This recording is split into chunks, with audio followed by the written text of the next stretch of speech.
هلو گایز، خوش اومدین به یه ویدیوی دیگه از من. بچه تو این ویدیو گیم پلی فنیک رو میریم ما هم دیگه داشته باشیم. بچه فنیک واقعا توی مولتی همه لحاظ نسبت به گانه دیگه ضعیف تره، چون من تو رنگ هم ازش استفاده کردم با یه اتچمنت بهتر. حالا این اتچمنت برای دوئل بود، یه اتچمنت بهتر توی رنگ و واقعا خیلی چیزا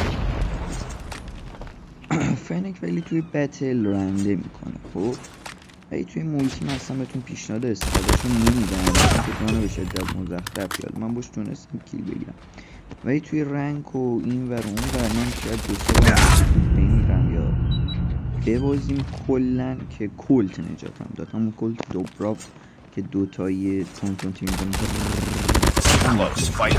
وگرنه که میباختیم. فنیک کلن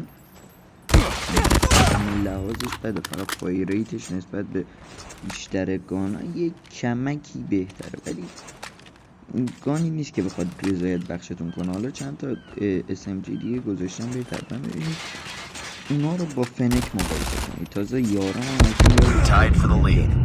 انمی من از این انمی که الان اینجا خیلی پروتر بودن و خب میتونستم با اون گانا بزنمشون، ولی حالا با فنیک ضعیفتر رو نمیتونم. بچه راجع به این اسکینی هم که من همیشه برش میدارم اینه که من میخوام SMG رو تست کنم، روی لادو تست میکنم، واسه همین همشون با یه اسکینه و این اسکین هم خدایی ازش این حالت خیلی خفنی داره. بچه راستی نظرتون چیه؟ میخوام بذارم لاستیک فروش توی کالاف و اینکه فنیک کلن از نظر من خیلی چیز تو مولتی بدیه، ولی شاتگان جیدم یکی از فرندام یا همون دوستام لولش تایرش بیشتر 20 بازش کرده بود، بعد من دیدم ببین تو از سر کوچه تیر میزنی و رو وانشات میشه، سر کوچه یا تیر میزنی طرف وانشات. اصلا خیلی گانه عالیه از نظر من خیلی عالیه، ولی توی بتل تا 4 شات هم شاید انمی رو نندازه.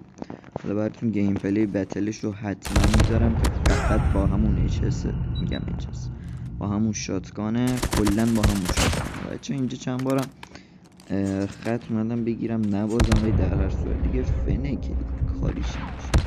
حالا نمیدونم تو این ویدیو بود یا ویدیو اومدم رنج رو بگیرم. آره چه در برابر فنیک خیلی بهتره، با اینکه شما شاید همتون فکر کنید چه جلگان گوهیه، هیچ کم خوب استفاده نمیکنه، ولی کسی که لژندشو داره هر روز داره استفاده میکنه، من که ندارم، اونا میفهمن.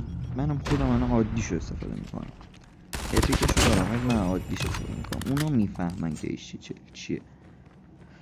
خب بچه ها مرسی که تا اینجای ویدیو با من بودید. لایک و سابسکرایب فراموش نشه. ویدیوی بعدی از همه SMG هم براتون داخل چنل میذارم، وقتی که کامل گذاشتم پلی لیستشون میکنم. مرسی که تا اینجا با من بودید. فعلا.